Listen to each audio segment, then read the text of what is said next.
మీ ఎలాంటి వ్యాపార ప్రకటనలకైనా వెంటనే మా ఛానల్ సంప్రదించండి. ప్రస్తుతం మనతో పాటు ప్రముఖ ఆధ్యాత్మికవేత్త ఐకాన్ ఆస్ట్రాలజర్ గట్టపల్లి సురేష్ బాబు గారు ఉన్నారు. గురువుగారితో మాట్లాడతాం. నమస్కారం గురుగారు. జై శ్రీమన్నారాయణ. గురుగారు, జనవరి నుంచి డిసెంబర్ వరకు 2026 కొత్త సంవత్సరం సింహరాశి వారి పరిస్థితి ఎలా ఉండబోతుంది? కొత్త సంవత్సరం వీళ్ళకి ఏ విధంగా కలిసి రాబోతుంది? ఎలాంటి ఇబ్బందులు ఎదురవుతాయి అంటారు? ఓవరాల్గా ఎలాంటి జాగ్రత్తలు తీసుకోవాలి ఈ సంవత్సరం అంతా కూడా? ఖచ్చితంగా మనం చూసినట్టయితే కనుక సింహరాశి, ఈ ద్వాదశ రాశిలోనే సింహరాశి. సింహరాశి అనగానే అందరూ గర్జించేటువంటి రాశి అనుకుంటారు. అట్లా ఏం లేదు. ఆ రాశికి ఉన్నటువంటి పేరు సింహరాశి అనేది. కాకపోతే ఇక్కడ 2026 సంవత్సరం ఏదైతే ఉందో, ఈ 2026 సంవత్సరం 2025 సంవత్సరం కన్నా కూడా కొంచెం భిన్నంగా మారబోతుంది. కొంచెం బాగుంటుంది అని కూడా చెప్పొచ్చు. ఎందుకంటే ఈ సింహరాశి వారికి శని భగవానుడు మారిన తర్వాత కొంతమేర ఇబ్బందులు అనేది చవి చూస్తూ ఉన్నారు 2025 సంవత్సరంలో. దానికి భిన్నంగా కొన్ని గ్రహాలు కూడా వీరికి సానుకూలంగా ఉండడం, దాంట్లో ముఖ్యంగా రవి యొక్క గ్రహం కావచ్చు, బుధుని యొక్క గ్రహం కావచ్చు, శుక్రుని యొక్క గ్రహం కావచ్చు, అలానే కేతు గ్రహం కూడా వీరికి మంచి చేయడానికి, సానుకూలంగా పరిచేయడానికి ఈ 2026 సంవత్సరం సిద్ధంగా ఉంది అని చెప్పొచ్చు. అలానే వీరికి ముఖ్యంగా చెప్పాలంటే కనుక 2026 సంవత్సరంలో 2025 సంవత్సరం కన్నా భిన్నంగానే మారబోతుంది. దానివల్ల ఎటువంటి అతిశయోక్తి లేదు దీంట్లో. కాబట్టి ఇక్కడ మనం చూసుకున్నట్టయితే కనుక మఖ, పుబ్బ, ఉత్తర ఈ 3 నక్షత్రాలు కలగలిపి ఉన్నటువంటి రాసే ఈ యొక్క సింహరాశి. దీంట్లో మొదటిగా టీ టా టీ టూ టా ఈ లెటర్సు, ఎం మా మీ ము మా ఈ లెటర్సు, ఇక పి పాప పియా ఈ లెటర్స్ కూడా వచ్చేటువంటి రాశి ఒకటి ఉన్నది అంటే కనుక, అంటే చిత్త నక్షత్రం మఖ, పుబ్బ, ఉత్తర నక్షత్రం ఉన్న వారైతే పీఎం పెట్టుకునేది అనుకుంటుంది. మఖ నక్షత్రం వాళ్ళు అది ఎంఎం పెట్టుకుంటా అనుకుంటుంది.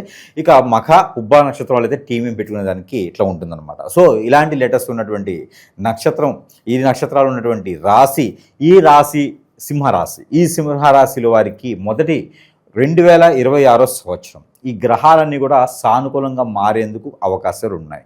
దాంట్లో మొదటి అధ్యయనం జనవరి, ఫిబ్రవరి, మార్చి ఈ 3 మాసాలు ఏదైతే ఉందో, ఈ 3 మాసాలు కూడా కలగలుపు మనం చూసుకున్నట్టయితే కనుక విదేశీ ప్రయత్నం ఎవరైనా చేయాలనుకుంటే, అంటే ఇంతకుముందు ప్రయత్నం చేసి వెనకంజులోకి ఉండేసి, ఇంతకుముందు ప్రయత్నం చేసి నష్టపోయేసి, లాస్ అయ్యేసి అందరూ మోసం చేసి ఉన్నటువంటి తత్వం కనిపిస్తూ ఉంది సింహరాశి వాళ్ళకి. ఎందుకంటే గ్రహాలు చేంజ్ అయినాయి కాబట్టి. కానీ ఇప్పుడు ఈ 3 మాసాల కన్నా ప్రయత్నం చేస్తే ఖచ్చితంగా భారతదేశంలో వాళ్ళకి ఐఎస్టీ కాల్ చేసేటువంటి యోచన కూడా కనిపిస్తూ ఉంటుంది. ఏది మార్చిలోపే విదేశాలకు వెళ్ళడానికి కూడా మంచి ప్రయత్నం చేసుకుంటే కనుక ఖచ్చితంగా వెళ్తారు. ఇకపోతే ఏప్రిల్, మే, జూన్ ఈ 3 మాసాలు కనుక ఎప్పుడైతే పెళ్లి చేసుకోవాలనుకుంటారో, ఏదైతే సింహరాశి వారు ఉన్నారో వీరికి పుట్టిన తర్వాత ఒక్కసారి కూడా పెళ్ళి అవ్వకపోతే కనుక వారికి ఏప్రిల్, మే, జూన్ ఈ 3 మాసాల్లో సంబంధం కుదిరి లవ్ మ్యారేజ్ అయినా, అరేంజ్ మ్యారేజ్ అయినా అప్పటికప్పుడే అన్ఎక్స్పెక్టెడ్గా పెళ్లి కూడా అయ్యేటువంటి యోచన ఉంటుంది. శుభకార్యాల్లో పాల్గొనడం, శుభకార్యాలు నిర్వర్తించడం కూడా, వేరే వాళ్ళ శుభకార్యాలు కూడా బాధ్యత తీసుకొని నిర్వర్తించడం, ఈవెంట్ ఆర్గనైజర్ లాంటివి చేసుకోవడం లాంటివి వాటి కూడా వీరికి సంబంధాలు కుదిరి పెళ్ళి అయ్యేటువంటి యోచన కూడా కనిపిస్తుంది. కాబట్టి ఆ మేర ప్రయత్నం అయితే చేసుకోవచ్చు. ఇక జూలై, ఆగస్టు, సెప్టెంబర్లో వ్యాపార నిమిత్తంగా సెటిల్ అయ్యేదానికి ఈ సింహరాశి వారు అయితే కనుక ఎలక్ట్రికల్ బిజినెసెస్, ఇక ట్రావెల్స్ రంగంలో వారికి కార్లు, బస్సులు, ట్రైన్స్, ఫ్లైట్స్ ఇలా కొనుగోలు అమ్మకాలు చేసే వారికి కూడా, ఇలా తిప్పుకొని చెప్పేటువంటి ట్రావెల్స్ రంగాల వారికి కూడా చాలా అద్భుతంగా ఉంటుందని చెప్పొచ్చు. టూరిజం శాఖ వీరికి సింహరాశి వారికి టూరిజం శాఖ కూడా చాలా బాగుంటుంది. కాబట్టి రాజకీయ నాయకంలో ఎవరైనా పాల్గొనాలి, రాజకీయ రంగంలోకి ఎవరైనా వెళ్ళాలనుకుంటే కూడా ఈ జూన్, జూలై, ఆగస్టు, ఈ సెప్టెంబర్, ఆగస్టు వరకు కూడా ఉన్నటువంటి సమయానికి గ్రహాలని సానుకూలంగా మారుతాయి. గురుగ్రహం, బుధగ్రహం, శుక్రగ్రహం 3 కూడా వీరికి సానుకూలంగా మారుతాయి. అప్పుడు వీరు రాజకీయ రంగంలో అడుగుపెట్టవచ్చు, సినీ రంగంలో అడుగుపెట్టవచ్చు. పేరు, ప్రఖ్యాత, హోదా, డబ్బు, పలుకుబడి అన్నీ కూడా తనకు తానే సంపాదించుకున్నటువంటి యోచన ఉంటుంది. ఎందుకంటే శని భగవాన్ అశుభ దృష్టి కొంతమేర తగ్గేసి శుక్రుని యొక్క శుభదృష్టి, రవి యొక్క శుభదృష్టి వీరికి మలుతాయి. కాబట్టి గవర్నమెంట్, సెంట్రల్ గవర్నమెంట్ జాబ్స్ కూడా వీరు ప్రయత్నం చేయొచ్చు ఆగస్టు లోపు అయితే. ఇక సెప్టెంబర్, అక్టోబర్, నవంబర్, డిసెంబర్ ఈ 3-4 మాసాలు కూడా ఏదైనా వ్యాపార నిమిత్తంగా కొత్తగా మొదలు పెట్టాలనుకుంటా నిరుద్యోగులు ఎవరైనా ఉంటే కూడా మొదలు పెట్టుకోవచ్చు. ఇక పోతే కోర్టులో నడిచేటువంటి వ్యవహారాలు ఏమైనా ఉంటే కూడా, చుక్కెదిరినటువంటి వ్యవహారాలు ఏమైనా ఉంటే కూడా ప్రయత్నం చేయొచ్చు. అలానే ఏదైనా ఇనుము, ఇటుక, ఇసుక, అలానే ఏదైనా న్యావి రంగాల వారికి కూడా చాలా బాగుంటుంది. అలానే ఇనుము, ఇటుక, ఇసుక, హార్డ్వేర్ రంగాలు అలాంటి వ్యాపారాలు చేసేవారికి కూడా అద్భుతంగా ఉంటుంది అని చెప్పచ్చు. ఏదైనా కార్మికుల రంగం, ఇండస్ట్రీస్ మొదలు పెట్టుకునే దానికి, ఏదైనా కంపెనీస్ స్థాపించేదానికి కూడా చాలా బాగుంటుంది.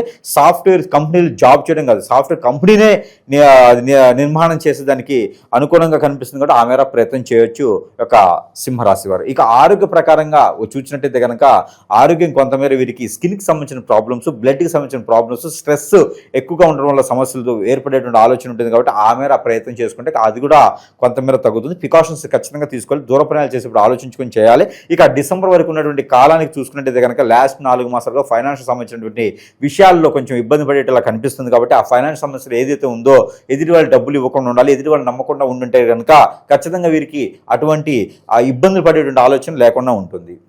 గురుగారు, భార్యాభర్తల మధ్య సంబంధాలు ఏ విధంగా ఉండిపోతున్నాయి, అలాగే ఈ అక్రమ సంబంధాల వల్ల చాలా వరకు ఇబ్బందికర పరిస్థితులు, అయిన వాళ్ళే నమ్మక ద్రోహం చేయటం ఎందువల్ల ఇలాంటి పరిస్థితులు, అంటే వీళ్ళ పరిస్థితి ఏంటి ఈ సంవత్సరం, ఇలాంటి పరిణామాలు ఎలా ఉండబోతున్నాయి?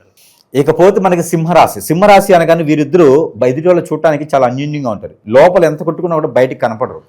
ఎందుకంటే కొట్టుకుంటే లోపలే కొట్టుకుంటారు కానీ బయటకు అసలు కనపడరు వీళ్ళు. బయట మాత్రం చాలా అన్యూన్యంగా ఉంటారు, ఒకరి నోట్లో ఒకరు పెట్టుకుని తింటూ ఉంటారు అన్నమాట, తినిపించుకుంటూ ఉంటారు. లోపల మాత్రం చిత కొట్టుకుంటూ ఉంటారు, బాధపడుతూ ఉంటారు, భంగపడుతూ ఉంటారు, ఒకరికొకరు స్థుతులు ఉండవు.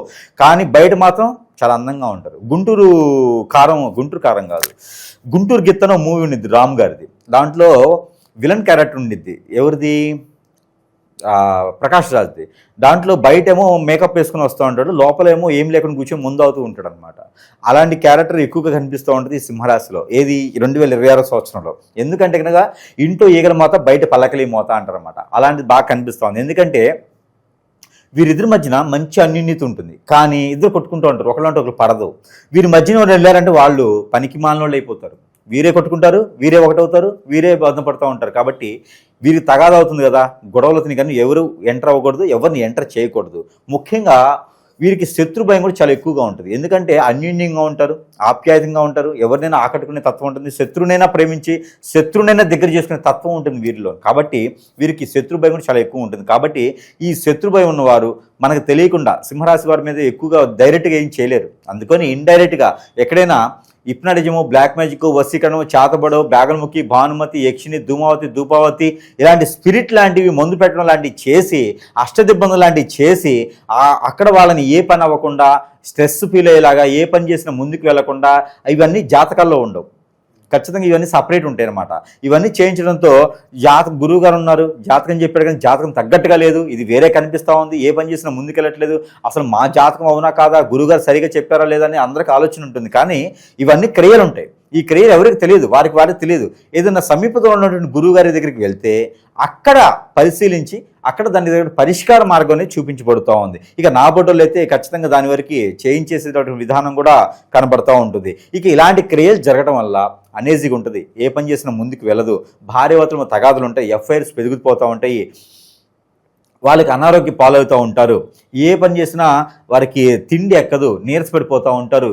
అలానే అసదిబ్బంది అయిపోద్ది అన్నమాట. మనకి దారిద్ర్యం మనకన్నా ముందు వెళ్ళి కూర్చోంటూ ఉంటుంది, జాబులు ఉండవు, చదువుకున్న దానికి విద్యకి ధ్యానం ఉండదు, ఏదో చేస్తుంటే బతుకుతూ ఉంటాం, అయిపోతూ ఉంటుంది. దీనికన్నా ఇటు వెళ్ళిపోతే బాగుండు అనిపిస్తుంది. చికాకు, కోపం, చిరాకు అన్ని రకాలు ఉంటాయి అన్నమాట. ఇవన్నీ కూడా జరిగేటువంటి క్రియల వల్ల నడుస్తూ ఉంటుంది. ఇవన్నీ జాతకంలో ఉండవు కాబట్టి ఖచ్చితంగా సమీపంలో ఉన్న గురువుగారిని సంప్రదిస్తే మాత్రమే వీటికి పరిష్కార మార్గం దొరుకుతుంది. అప్పుడు జాతక ప్రకారంగా వీరికి కనిపిస్తూ ఉంటుంది. ఇక వీటితో పాటు ఇక ఈ నవగ్రహాల దృష్టి కూడా ఉంటుంది. ఇక వీటితో పాటు ప్రకృతికి సంబంధించిన దోషాలు ఉంటాయి, పితృదోషాలు ఉంటాయి, కాలసర్ప దోషం, నాగదోషం, కుజదోషం, అలానే ఇంకా ఎన్నో రకాల దోషాలు ఉంటాయి. ఇవన్నీ కూడా సింహరాశి వారు బరాయించి బట్టగట్టి బయటకు వస్తేనే, ఈ యొక్క ప్రకృతి నుంచి బయటకు వస్తేనే అన్ని రకాలు బాగుంటుంది. కాబట్టి ఈ యొక్క 2020 సంవత్సరంలో అతి కష్టంగా 2025 కన్నా కూడా బాగుంటుంది. బాగుండే రాసులు ఒకటిగా కష్టపడి కొనసాగించేటువంటి రాసులు ఒకటి ఉందంటే సింహరాశి అని చెప్పుకోవచ్చు. విశేషంగా గురుగారు, సంవత్సరం అంతా కలిసి రావాలి, ఎటువంటి ఆటంకాలు ఉండకూడదంటే ఎలాంటి పరిహారాలు, దైవారాధన బాగుంటుందంటారు? ఖచ్చితంగా వీరికి ఏంటంటే ఇన్ని రకాలుగా చూసుకున్నాం మనం సింహరాశి గురించి, ఇన్ని రకాలుగా చెప్పుకున్నాం మనం సింహరాశి గురించి. ఖచ్చితంగా ప్రతి ఒక్కరు కూడా గమనించుకోవాలి. ఎందుకంటే దేవుని ధ్యానం కావచ్చు, ఏదైనా ఆరాధన కావచ్చు, ఆప్యాయత కావచ్చు, దేవుని యొక్క కృపా కటాక్షలు వీరి మీద ఉంటాయి, ఖచ్చితంగా ఉంటాయి. అవి ఏంటంటే యజ్ఞ, యాగ, హోమ, జప, తపాల వల్ల కాదు, దానాల వల్ల కాదు. వీరికి జరిగినటువంటి క్రియ ఏదైనా ఉంటే కనుక వాటి వల్ల మనం ఏ పూజలు చేసినా పునస్కారాలు చేసినా కూడా ఉపయోగం లేదు. అవి ఖచ్చితంగా ముళ్ళుని ముళ్ళుతూనే తీయాలి. అవి కనుక మన బాడీలో ఉన్నాయి అనుకోండి, అవి చాలా సమస్యలు కొని తెచ్చుకున్నట్టే. జీవితంలో భార్యాభర్తలు విడిపోయారంటే అంతకన్నా దురదృష్టకరం వేరేది ఉండదు. పిల్లలు దూరమయ్యారంటే అంతకన్నా దురదృష్టకరం వేరేది ఉండదు. కాబట్టి ఎక్కడైనా వీరు సంప్రదించినట్టయితే కనుక, నాలాంటి గురువులు చాలామంది ఉంటారు మంచివారు, సంప్రదిస్తే కనుక వీరికున్న సమస్యను ముందు తీసుకుంటే అప్పుడు మనం అనుకున్నటువంటిగా ముందుకెళ్తా ఉండేది. ఇప్పుడు భార్యాభర్తల బంధం అనేది ఏర్పడుతుందంటే ఎన్నో రకాల కంఫర్టబుల్ చెక్ చేసిన తర్వాతనే భార్యాభర్త బంధం ఏర్పడుతూ ఉంటుంది. ఇలానే మనకి ఏ సంవత్సరమైనా సరే సమస్యలు తీరవు. ఏ సంవత్సరం ఏజ్ పెరుగుతూ ఉంటుంది, ఓపిక తగ్గుతూ ఉంటుంది. కాబట్టి మన బంధాలు, బాంధవ్యాలు, విలువలు ఏదైతే ఉందో అవి మనలో చెడు నెగిటివిటీ లేకుండా చూసుకోవాలి. అలా చూసుకున్న తర్వాతనే మనం ఏదైనా చేయగలుగుతాం. మనము స్నానం చేయకుండా గుళ్ళోకి వెళ్తే ఎంత అనేజీ ఉంటుందో, మనకి ఏదైనా మంచి తరుణం చేయాలనుకుంటే మనలో చెడు జరిగితే అది మంచి జరగదు అనమాట. అందుకని ముళ్ళుతోనే తీయాలి. కాబట్టి మనకు జరిగేటువంటి క్రియతోనే తీయాలి. కాబట్టి సంప్రదిస్తే ఆ విధమైన ప్రక్రియ చేసేదానికి వచ్చి, అలానే దేవుని యొక్క ధ్యానం కూడా మనిషికి చాలా ముఖ్యమైనటువంటిది. కొంచెమైనా మనస్సు, మైండ్ సరిగా ఉండాలి. కనపడినటువంటి మనసు, కనిపించేటువంటి మైండ్ రెండు సరిగా ఉండాలి. కాబట్టి దేవుని ధ్యానం కూడా ముఖ్యంగా అవసరం. కులదైవం, ఇష్టదైవం ఉంటే ఏదైనా చేసుకోవచ్చు. లేదు అంటే కనుక ప్రతి 3 మాసాలకు ఒకసారి సరే ఆవుకి గోధుమ రొట్టెలు తినిపించడం అనేది ప్రాసిద్ధి. కాబట్టి చేయండి. అలానే రావి చెట్టు కానీ యాప చెట్టు కానీ అశోకుడు చెప్పినాడు, రోడ్డుకి ఇరువైపుల చెట్లు నాటాలి అని. అదేవిధంగా ప్రతి 3 మాసాలకు ఒకసారి కనుక వీరు ఏదైనా రావి చెట్టు కానీ యాప చెట్టు కానీ రోడ్డుకి ఇరువైపులు నాటినట్టయితే అశోకుని మాట నిలబెట్టినట్టుండిద్ది, మనకి పుణ్యము వస్తూ ఉంటుంది. అలానే ప్రకృతిలో వచ్చేటువంటి వైపరీత్యాలు కూడా కొంతమేర తగ్గినట్టు ఉంటాయి. మన వంతు లోక కళ్యాణార్థి కోసం చేసినట్టు ఉంటుంది. గ్రహాల యొక్క సానుకూలత మనకు ఉంటుంది. చూసారా, 2 చెట్లు వల్ల ఎన్నో ఉపయోగాలు ఉంటాయి సింహరాశి వారికి. ఈ రకమైన చేస్తూ అమ్మవారికి ఏదైనా వారి ఇష్ట అమ్మవారికి ఉంటే కనుక ఓకే, లేదంటే కనుక దుర్గాదేవికి కానీ, లలితమ్మ వారికి కానీ, లేకపోతే కనుక పార్వతి అమ్మవారికి కానీ కుంకుమర్చన చేయించుకోవాలి. ప్రతి 3 మాసాలకు ఒకసారి పౌర్ణమి ముందు లేదా అమావాస్య ముందుకైనా సరే చేయించుకొని ఆ కుంకుమని ప్రతిరోజు కూడా ధరించుకుంటే కనుక వీరికి ఉన్నటువంటి అన్ని రకాల దోషాలు పటాపంచల వివాహాలు పోయినా కొంచెమేర గుడ్డి కన్నా మెల్లమేలు. కాబట్టి కొంతమేర ఉపశమనత లభ్యపడుతుంది. అలానే గ్రహాల యొక్క సానుకూలత లభ్యపడుతుంది. కాబట్టి ఈ రకమైన ప్రయత్నం చేయాలి. ఇంకా సమస్యలు బాగా బాధిస్తున్నాయి అంటే కనుక ఖచ్చితంగా నా మాట చెప్తున్నా, గురువు గారిని సంపాదిస్తేనే వీటి యొక్క పరిష్కార మార్గం అనేది దొరుకుతూ ఉంది. ఇక ఈ 3 మాసాలకు ఒకసారి చేసుకుంటూ ఉంటే సరిపోతుంది. అలానే ప్రతి 3 మాసాలకు ఒకసారి సరే మినిమం ఒక 5-6 మందికి భోజనాలు పెట్టుకునేటువంటి క్రేన్ అలవాటు చేసుకోండి. అలానే రియల్ ఎస్టేట్ రంగంలో కానీ స్థలాలకు ఏకూర్చుకునేది చాలా బాగుంది. ఏది 2020 సంవత్సరం చాలా బాగుంటుంది. కాబట్టి అలానే మీకు వచ్చిన సంపాదనలో ఏదో కొంత భోజనానికైనా ఏర్పాటు చేసుకుంటే కనుక భోజనం 4-5 పెట్టుకున్నా కూడా ఆ ఒక దోష పరిహారం అవుతుంది. కాబట్టి ఆ మేర ప్రయత్నం చేసి 2026 సంవత్సరంలో సింహరాశి వారు కూడా కొంతమేర అదృష్టవంతులు అవ్వాలని కోరుకుంటూ ఉన్నాను. ఓవరాల్గా ఈ 2026 సింహరాశి వాళ్ళకి ఏ విధంగా ఉండబోతుంది, ఎలాంటి జాగ్రత్తలు తీసుకోవాలనేది చాలా బాగా వివరించారు. ధన్యవాదాలు.